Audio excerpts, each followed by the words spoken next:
As the world entered the Industrial Revolution and steered towards modernity, metropolitan areas became commonplace. With larger populations living closer together, businesses arose and noise pollution became the new sonic landscape. This unprecedented environment required new technologies to solve problems we as a society had never faced before. Too much noise. There can be harmful effects, both physical and mental, to chronic noise exposure above a certain threshold. For example, the sound of a lawnmower, which sits at around 80 decibels, can start being dangerous after 2 hours of exposure. But the sound of a police siren, at 120 decibels or more, can cause instantaneous damage. Hair cells in your ears take sound and convert it into electrical signals to the brain. If damaged, they can't regenerate. This can cause trouble hearing a specific frequency range and difficulty identifying words against background noise. Treatment for hearing loss is so varied and individualized because damage to different parts of the ears requires such different solutions. As previously mentioned, hair cell damage affects the detection of specific frequencies, while damage to the auditory nerve can prevent electrical signals from reaching the brain. Damage to the ear's small bones prevent amplification of incoming sound, so the signal is not large enough to even generate an electric signal. Because of these complexities of the human auditory system, it is very important to take preventative measures to protect our hearing. On the mental health side of long-term noise exposure, symptoms include anxiety, post-traumatic stress disorder, developmental complications in youth, and a decrease in reading comprehension, memory, and executive function in the presence of long-term noise. Noise pollution has also cluttered our soundscapes with an inescapable increase in everyday volume.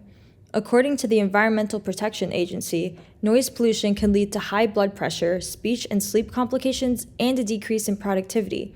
It's interesting to think that urbanized areas condense people for the purpose of labor, but with that comes an increase in noise pollution and subsequently a decrease in productivity. Also notable is that there are currently no regulations on limits to noise pollution, only recommendations.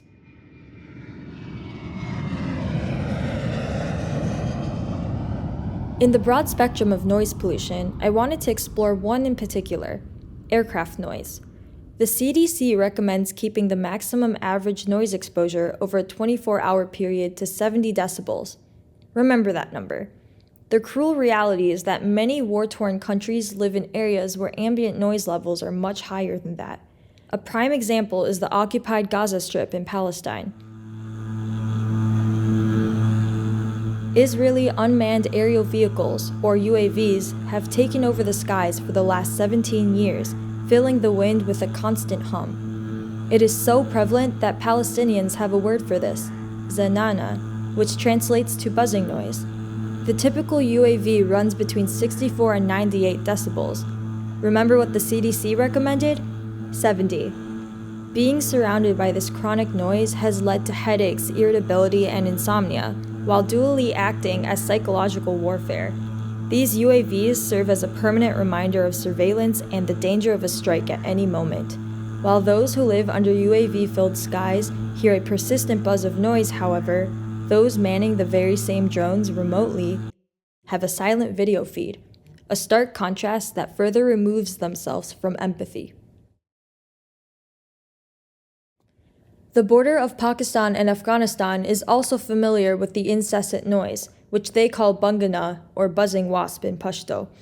Drone noise occupies a spectrum of sound with pure tones and high-frequency broadband noise that makes it more unbearable than just your everyday car traffic. Drone noise has been so prevalent for so long that it's even found its way into local poetry and music.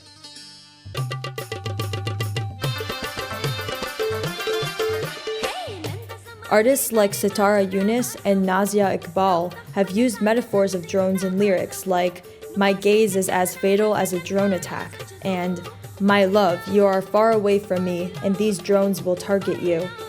The presence of drones is an indication of control, not just of the country, but also of the air, of space, of the sky, and of the mind. It is an invasion of privacy, peace, and sanctuary. While chronic noise exposure has clear negative impacts on humans, there's a different type of static noise we use for the complete opposite effect. white noise. It's made up of a conglomeration of sine waves with equal intensity at low, mid, and high frequencies, flat spectrum noise, resulting in a hiss that is effective at canceling out ambience, such as in soundproof headphones. There are other spectrums of noise per se, which emphasize different frequencies through power. Pink noise, for example, features more emphasized low frequencies and cut out high frequencies. It is utilized for testing acoustically treated rooms and their reverb via the absorbance of the material. This is because pink noise has the same intensity of noise at doubled wavelengths, also known as octaves, making it particularly useful. Blue and violet noise are like a flipped spectrum of pink noise, with emphasized high frequencies and cut out low frequencies. That's effective for treating tinnitus since the extra high pitches can cover up the ringing in the ears. To hear a side-by-side comparison, I'll play white, pink, and then violet noise, respectively.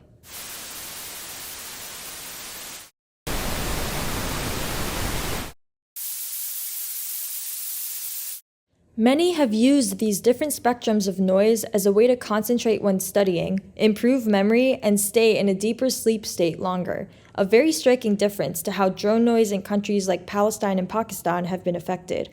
Once again, the use of sound to cancel out other external noise feels like a solution to a modern-day issue of an increasingly loud world.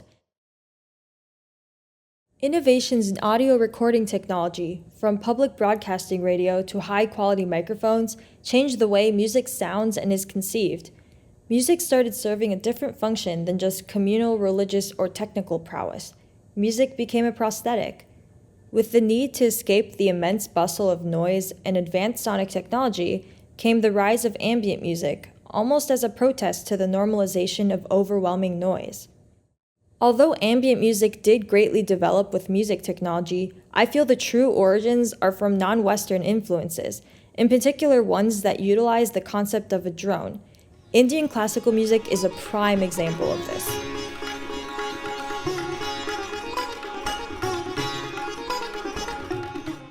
The tanpura, a multi-stringed instrument, keeps a drone in the background as a foundation for other instruments like tabla, harmonium, and sitar to improvise on top.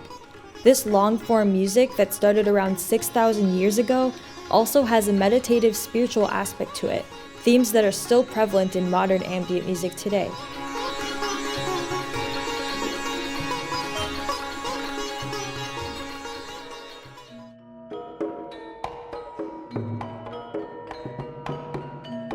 Gamelan music from Indonesia is another great example of meditative long-form music, where low gongs, which in a way establish the tonality, mark the rhythmic cycles.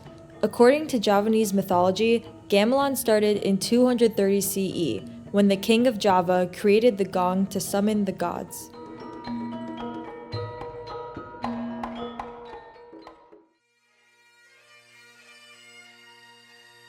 Scottish bagpipes from the 1400s famously have a fixed drone note that lays the harmonic basis for the other notes to float on top.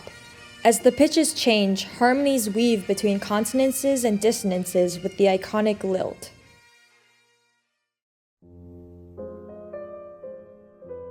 Much of ambient music in the Western canon was greatly influenced particularly by gamelan music through composers like Erik Satie, Claude Debussy, John Cage, and Igor Stravinsky.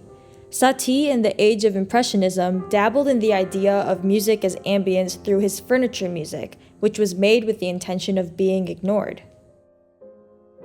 Satie also threw away the idea of meter through his pieces No Cien, a first jab at making long-form repetitive music through notation. Cage, who would be inspired by Satie, viewed ambience as the music itself. His infamous piece 433 made the background noise of a performance hall be the center of attention. He described the very sounds of his everyday environment as poetry to his ears. In the mid-20th century, the development of technology pushed ambient music into new directions.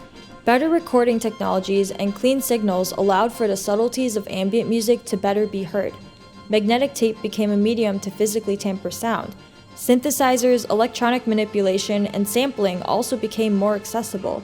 People didn't need bulky equipment exclusive to studios, and could also use the technology outside to record ambient sounds of the natural world.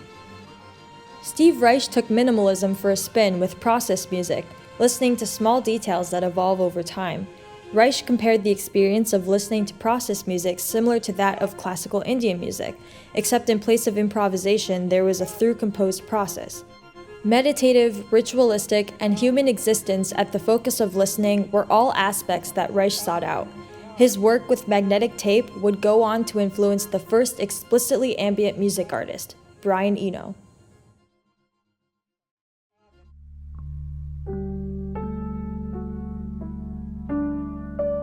Eno's For Ambient 1, Music for Airports, made in 1978, featured layered tape loops of varying lengths. Its purpose was to cancel out the anxiety and bustling environment of an airport, not too dissimilar to the function of white noise to cancel out external noise. Music working as a prosthetic is very intentional here. Eno sought to create music as ignorable as it is interesting, an echo of Satie's words. His work with artists like David Bowie, U2, and Coldplay ushered minimalism and ambient music influences into pop mainstream music.